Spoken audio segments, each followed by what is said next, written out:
izao no Jehova izay mamela ny elokao rehetra, izay manasitrana ny aretinao rehetra. fotoana izay amankin'Andriamanitra manokana ny marary sy ny ankonana misy ny tsy salama, ny fandaharana. Izao no Jehova.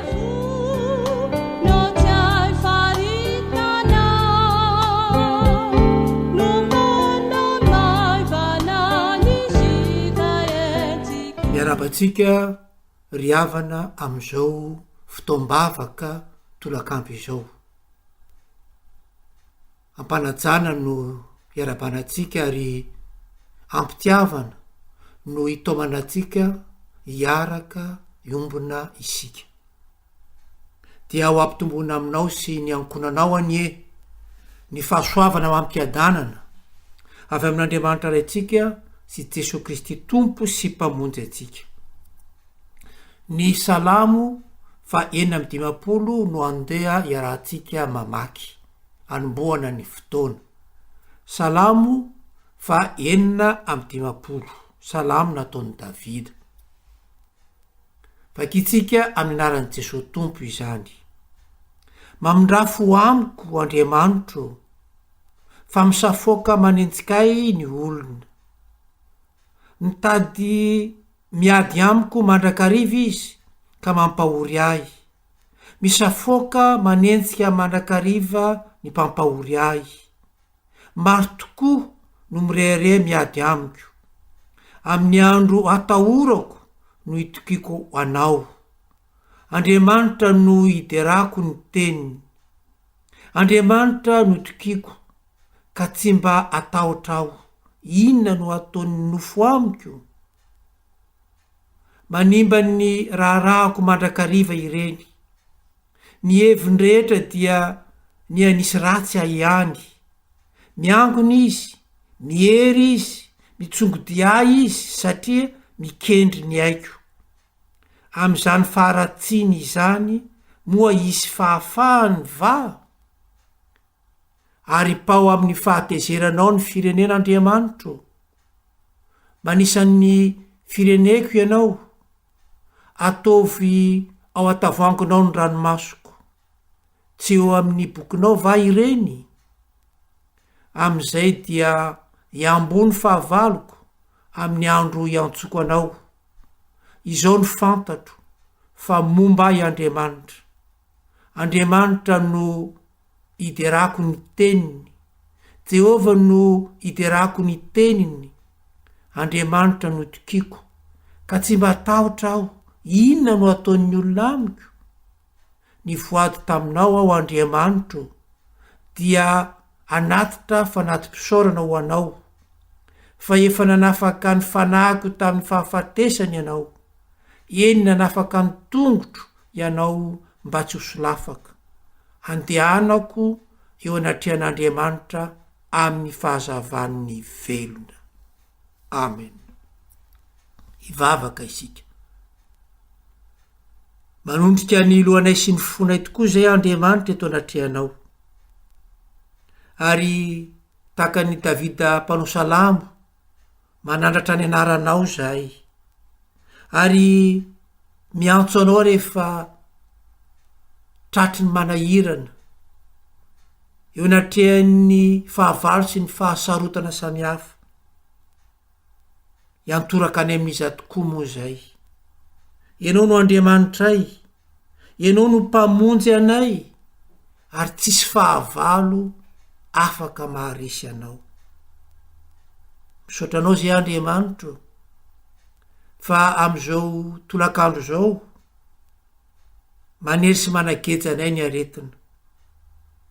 Kanefa mahatoky zahay, fa ianao le Andriamanitray de manakambara aminay, tianao ny ampahery anay, tianao ny resaka aminay, ary tianao zahay mba andeo anatrehanao amin'ny fahazavan'ny velona.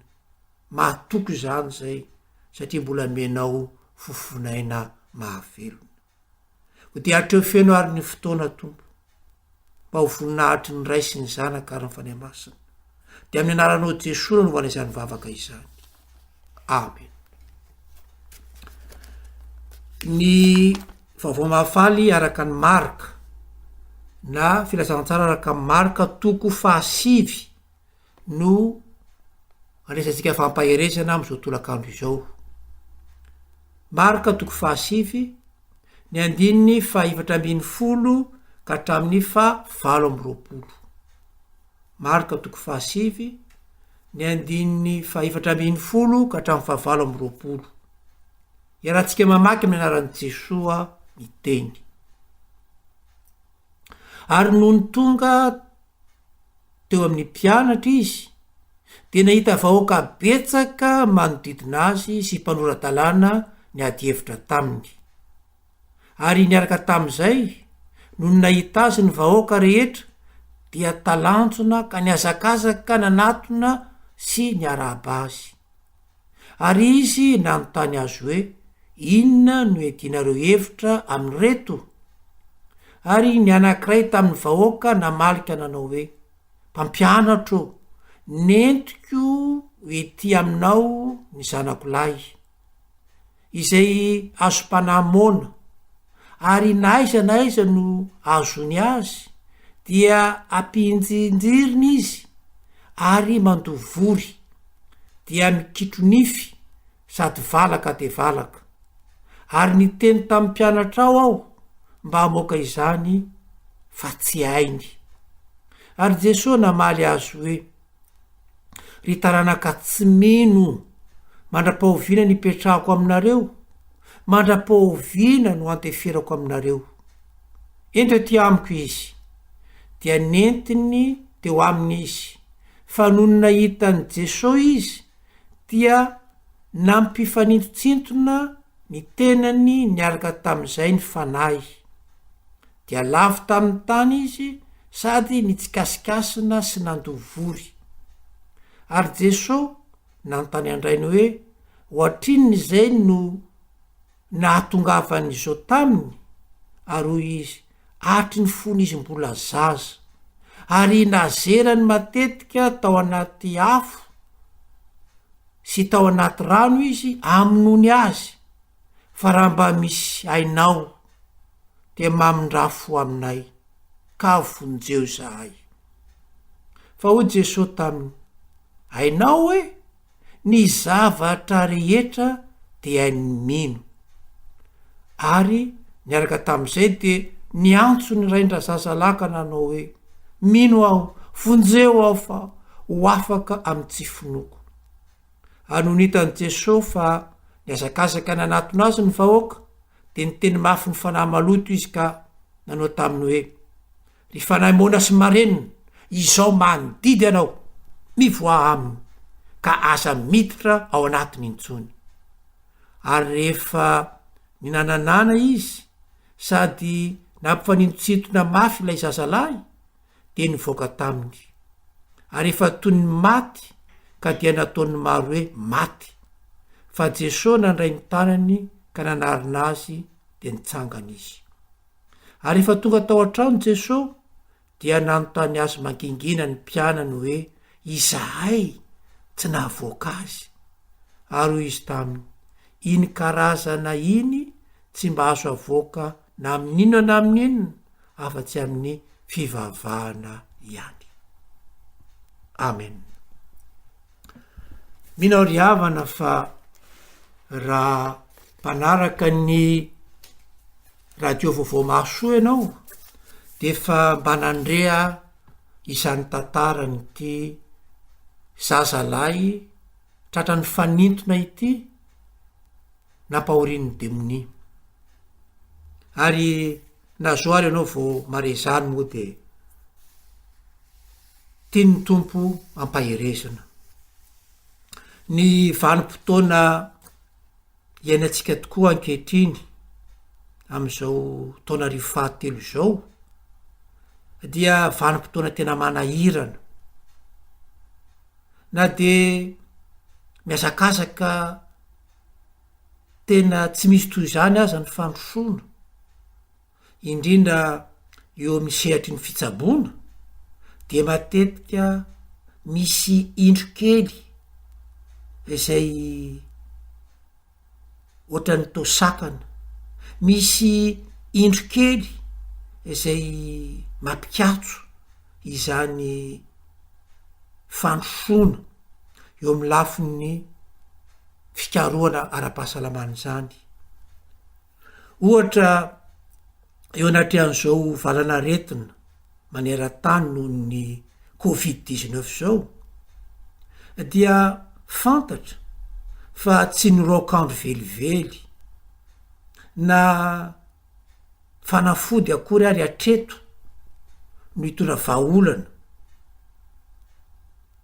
amty virus ity fa ny vaksiny irery ihany, tahaka ny fiadiana am'ireo virus rehetra zay fanitranga de ny vaksiny irery ihany no afaka anafoana izao valanaretina maneran-tany zao. Ninona lazaina dia atreto aloha de hita fa eo anatrehan'izany hoe virus zany dia ny vaksiny no entina mamongotra izany. Raha tsy teny fotsiny tsika fa afaky ny hoe le fakozatra tena nampidozy zany fa noho ny fianaky ny vaksiny maneran-tany dia firenena vitsivitsy sisa na toerana vitsivitsy no ahitana zany le fakozatra zany noho ninona noho ny vaksiny. Zany gripa izany de tena anisan'ny namon'olona betsaka eran-tany tao anatin'ny taonjato maro fa noho ny hitany vaksiny dia ny alefy izany. Zavatra fahalalana no men'Andriamanitra izany ary zany fahalalana zany dia ny zarainy ho an'ny daholobe. Rehefa hoytsika hoe matetika de misy indro kely mampikatso izany, raha ny aty amin'ny tany mahantra ary raisiko ohatra ny aty amitsika aty Madagasikara ohatra dia na eo ary ny fahitana zany vaksiny zany dia tsy ananatsika ny afahana manaparitaka izany na mikady zany satria tsy voafehitsika ny momban'ny fampangatsiahana na ataotsika hoe chaîne de froid. Ary raha toka ananatsika aza moa ny fampangatsiahana de hitatsika fa ny herinaratra de tapatapaka lava tsy afaka nana fahatokisana hoe voatahiry izany vaksiny izany. Ary ny toe-javatra tahaka izany ry havana no mahatonga ny devoly mampiororo ny olona ka maro mitady fiarovana na ny am'mpanandro na ny am'mpisikidy na manaonao foana mihitsy. Miena ao anatin'ny tebiteby ny olona, tebiteby lavalandava tsy manam-piadanana. Tsy ororo toy izany anefa ry havana no tian'ny tompo Jesosy iainan'ny olony satria hoy izy hoe fiadanana no avelako anareo, ny fiadanako no meko anareo. Raha ndresaka tamin'ny mpianana izy ao filazantsara araka ny Jaona 2:11 ny 9:17 de zay ny lazainy. Fiadanana no avelako anareo, fiadanako no meko anareo.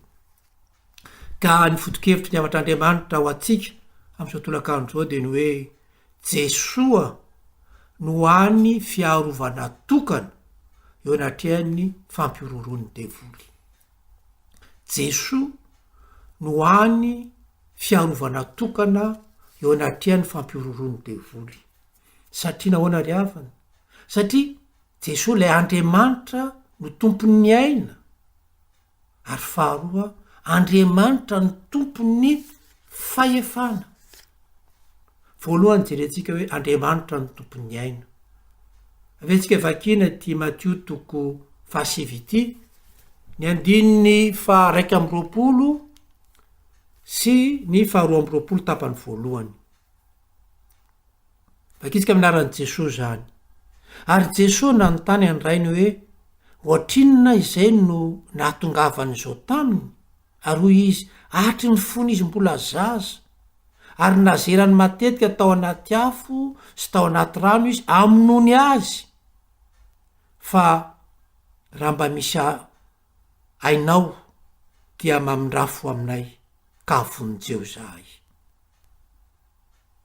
hoy le aream-pianakaviana hoe atry ny fony izy mbola zaza ny tratro zao aretina izao nampahoriany zao fanahy maloto zao ary nazerany matetika tao anaty afo sy tao anaty rano izy aminony azy fa hitatsika ry havana fa mbola tsy maty ilay zaza fa io netiny rainy nanatona ny mpianatra io tsy manana fahefana amin'ny ain'ny zanak'olombelona ny devoly tsy manana fahefana izy satria tsy izy ny tompon'ny aina ry havana mampitahotra izy mampiorooro izy fa tsy manana fahefana amin'ny aina mihitsy izy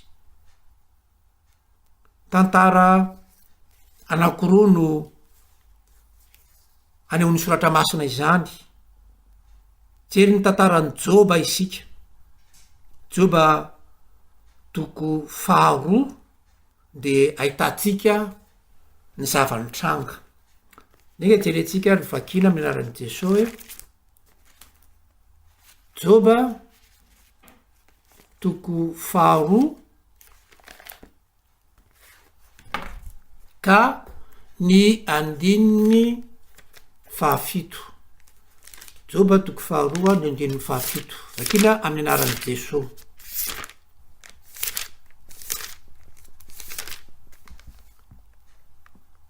dia nivoaka Satana avy teo anatrehan'i Jehova ka namely vairatsy any Joba hatramin'ny faladiany ka hatramin'ny tapindohany de nakavilany tavimbilany ioarany izy ary nipetraka teo andavenona ny nofony any no afaka kasiany Satana satria raha mamaky eo alohan'izay tsika Joba toko 2 ny andininy 9 de zao ny voasoratra de ho Jehova tamin'ny Satana indro eo an-tananao izy ny ainy tokana ihany no aza asiana de nivoaka Satana avy teo anatrehan'i Jehova ka namely vairatsy any Joba hatramin'ny faladiany ka hatramin'ny tapindohany tsy afaka mikasika ny ainy nanala ny ainy Satana fa nataony de nampijaly tsy nampiororo any Joba tantara anankiray ao anatin'ny baiboly ihany koa de ahitatsika ny tantaran'i Ezekia hitatsika zany eo amin'ny mpanjaka 2 toko 20 mpanjaka 2 toko 20 andeha jerefatsika ny andininy 9 zao mivaky ny teny amin'ny aran'i Jesosy ary ampiko 10 taona ny andronao sady amonjy anao sy ty tanàna ity amin'ny tanan'ny mpanjakany Asiria aho ary iaro ity tanàna ity aho noho ny amin'ny tenako sy Davida mpanompoko inona moa ny zavatra nitranga narary ity mpanjaka Ezekia ty dia naniraka ny mpaminany andehoany aminy ny tompo ilaza aminy hoe ho faty ianao amin'ny andininy voalohany moa de hoe afaro ny ankonanao fa ho faty ianao fa tsy ho velono rehefa nitarainy ty mpanjaka ity zay tena natahotra an'Andriamanitra dia tonga amin'ny andininy 9 tsika nomeny tompo tombonandro 5 taona ity mpanjaka ity. Izy Andriamanitra no tompony ny aina, tsy misy tompony ny aina ivelan'Andriamanitra ry havana. Izy rery any ny tompony aina, ka zay no tsy tokony ampioroa atsika eo anatrehan'ny Satana. Jesosy dia nanangana ny maty fony izy nitety any Palestina. Tao ny maty tao an-trano ary efa nitomanin'ny olona le zanakavaviny tandapa fa natsangany Jesosy naveriny ray ny aina satria izy ny tompony. Tao no efa nentina levina le zanaka lahatokan'ilay vehivavy tao 9 fa nyvelominy Jesosy. Tao Lazarosy efa 4 andro tany am-pasana fa naveriny ny tompo Jesosy ny aina. Andriamanitra ry havana no tompony ny aina. Tsy misy fahefana amin'ny aina mihitsy Satana. Tsy manana fahefana am'izany izy na kely azy. Mampiororo izy ary mandainga hoe afaka maka ny aina. Satria efa mpandainga hatramin'ny voalohany izy fa fantaro ry havana fa tsy manana fahefana amin'ny aina ny zanak'olombelona na dia kely akory aza Satana. Tsy afaka maka ny tsy azy izy. Fantaro zany. Devoly tsy afaka maka an'izay tsy azy mihitsy. Andriamanitra irery no malala ny fepotona iaina antsika ety ambamy masoandro ety ry havana.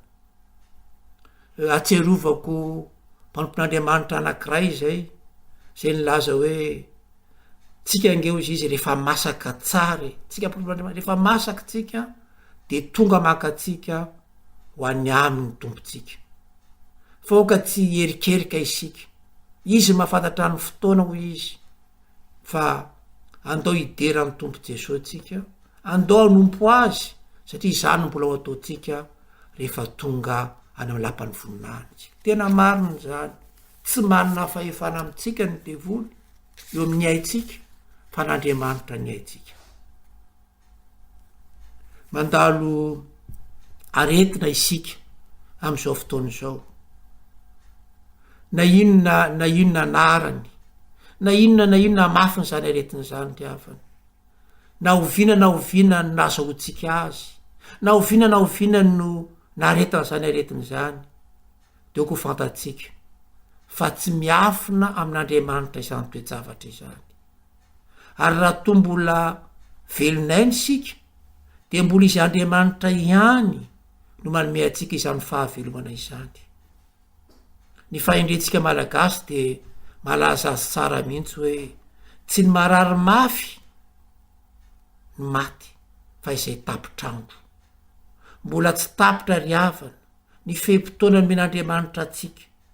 Izy ny tompony aina ary izy irery ihany no mametraka ny fehimpotoana iaina atsika ety. Rehefa tonga izany fotoana izany dia Jesosy tompontsika mihitsy no akatsika ho any an-tranony rainy izay raintsika koa ty Andriamanitra. Koka tsy angorohoro na tahotra isika fa atoky ny tompontsika izay manome atsika ny fiadanana. Averiko aminao andray ho Jesosy amintsika hoe fiadanako nomeko anareo. Hoy-tsika hoe te hampaherantsika Andriamanitra ary milaza amintsika fa Jesosy no an'ny fiarovana tokana eo anatrehan'ny fampiororon'ny devoly. Hitantsika teo fa tompon'ny ain'Andriamanitra ary faharoa Andriamanitra ny tompon'ny fahefana. Mateo 7:5 ny 5:20 ka hatramin'ny 7:20 vakitsika amin'ny anaran'i Jesosy. Ary no nitany Jesosy fa niazakazaka nanatona azy ny vahoaka de ny teny mafy ny fanahy maloto izy ka nanao taminy hoe ry fanahy mona sy marenina izao manodidy anao mivoa aminy ka aza miditra ao anatiny intsony. Ary rehefa nananany izy sady nampifanitsintona mafy ilay zazalahy de nivoaka taminy ary efa tony ny maty ka dia nataony maro hoe maty fa jesosy nandray ny tanany ka nanarina azy de nitsangana izy. Eny ry havana, teny mpahefana nataony jesosy, izao mandidy anao na tsy an'ilay fanaratsy, tsy afaka nanohitra na niady varotra ilay fanaratsy, tonga de lasa tsy nisy atakandro fahefana tsy manam-paharoa ny fahefan'Andriamanitra ry havana. Tsy mba fahefana nampindramina ny an'ny tompo jesosy, fa izy tena ny mihitsy no fahefana. Fahefana tsy mba manjakazaka amin'ny olony, fa fahefana tsy hain'ny devoly toerina. Fahefana mifeso zavatra ary rehetra zao, zany ny fahefan'Andriamanitra ry havana. Hitatsika amin'ny filazantsara fa na ranomasina na tafio-drivotra dia manaiky an'Andriamanitra. Ny vakinin'Andriamanitra ny ranomasina mena andehanany zanak'Israely nivoaka ny Egypta. Natsahatra Andriamanitra ny samboaravoaran'ny ranomasina sy ny tafio-drivotra raha namaky ny ranomasina ny sambokely ny mpianatra. Manafoana ny hery ny aty tany mihitsy Andriamanitra, zany hoe atotsika amin'ny teny vahiny hoe pesanteur, satria afaka mandeha eny ambon'ny rano izy. Petera de naseny nandeha teny ambon'ny rano, tsy nanana hery taminy ny fisontonana makany any amin'ny aty tany. Koka anapaka ao anatin'ny fotsika marary ny fiadanan'ny Kristy ry havana. Ok zany fiadanan'ny Kristy zany no anapaka ao anatintsika, satria na dia nomena lalana hikororokatsika aza ny devoly, de fantatsika fa Jesosy tompontsika irery ihany no tompon'ny teny farany. Jesosy ny tompon'ny teny farany ry havana, satria izy ny tompon'ny fahefana. Na ny fahafatesana aza, ilay fahavalo farany dia efa noresen'ny tompo zany ka nitsangana izy tamin'ny andro fahatelo. Rehefa ao anatin'ny aretina tahaka zao manko isika ry havana, dia mora ampiororony Satana, mampitahotra atsika izy. Mety ho tahaka ny ity zazalahy kely ity mihitsy ary no mitrangana hita amitsika, voalaza hoe tahaka ny maty, fa oka tsy hanatahotra isika.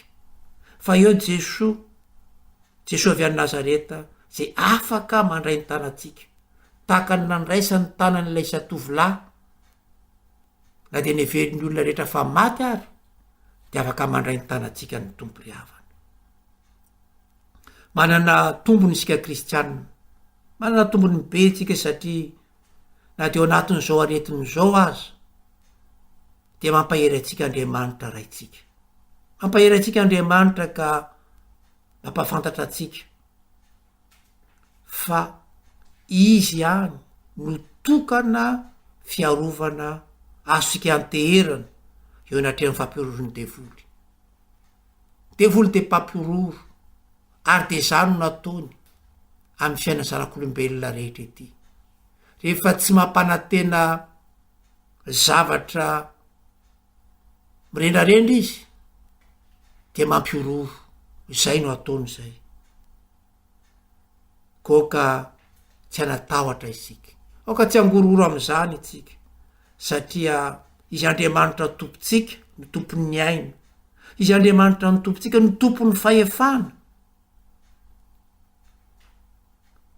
Koa matokia hoy ny tompo aminao hoe ombanao aho, iaro anao, hitantana anao amin'ny tanana ankavanan'ny fahamarinako aho, omeko anao ny fiadanana. Andray ny tanatsika tsirairay avy any ny tompo Jesosy ry havana, ka nasitrana atsika ary anafaka ny ororo sy ny tahotra zay manageja atsika sy ny ankona atsika. Anapaka ao am-potsika ny fiadanan'i Kristy. amen. raiso ny tsodrao zay tononona amin'ny anaran'i jesosy ry havana. Hitay ianao any a Jehova ka hiaro anao. Ampamirapiratra ny tavany aminao any a Jehova ka amindra fo aminao. Anandratra ny tavany aminao any a Jehova ka anome anao fiadanana. Finaritra ry havana.